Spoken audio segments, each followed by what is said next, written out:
জয় Shrikrishna guys, জয় জগন্নাথ। তো আগের দিন নিশ্চয়ই তোমরা দেখেছো যে জগন্নাথের স্নানযাত্রার জন্য সব কিছুর প্রস্তুতি নেওয়া হচ্ছে। তো আজকে সেই দিনটা চলেই এসছে, জগন্নাথের স্নানযাত্রা। আর সকাল থেকে উঠে একদম কাজে সবাই লেগে পড়েছে, দেখতেই পাচ্ছ। আর এখানে এখানে জগন্নাথের স্নান করানো হবে, তার জন্য এই জায়গাটা সাজানো হচ্ছে। আর এখানে রান্নাবান্না প্রায় স্টার্ট হয়ে গেছে, দেখতেই পাচ্ছ। আর এখানে জগন্নাথ দেবকে রেডি করানো আছে, এই সাদা বস্ত্র পরিয়ে এদের স্নান করানো হবে, দেখতেই পাচ্ছ। এগুলো পরিয়ে একদম রেডি করা আছে।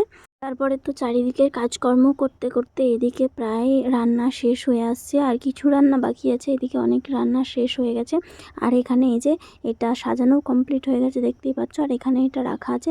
আর যে উপকরণ দিয়ে স্নান করানো হবে জগন্নাথকে, সেইগুলো এখানে রেডি করা আছে, দেখতেই পাচ্ছ। আর কিছুক্ষণের মধ্যেই স্নানযাত্রা শুরু হয়ে যাবে, তো দেখতে থাকো। আর শুরু হয়ে গেছে স্নানযাত্রা। এখন হচ্ছে আরতি, এই আরতি শেষ করে তারপরে স্নানযাত্রা স্টার্ট হবে। চলো পরপর দেখতে থাকো কি হতে চলেছে।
এখানে স্নানযাত্রা প্রায় শেষ হয়ে গেছে।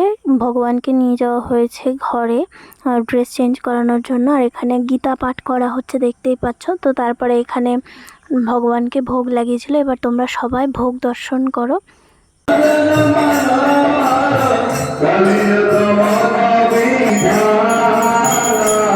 তো অনুষ্ঠান প্রায় শেষের দিকে। আর এখানে সবাই খাওয়া দাওয়া করতে বসে গিয়েছে, দেখতেই পাচ্ছ। সবাই প্রসাদ পাওয়ার জন্য বসেছে এখানে। তো তারপরে আমিও বেশি না দেরি করে প্রসাদ পাওয়ার জন্য বসে গেলাম। তো আজকের মতো এইটুকুই, আবার দেখা হবে নেক্সট ব্লগে। ততক্ষণ পর্যন্ত চ্যানেলটা সাবস্ক্রাইব করে দিও। বাই।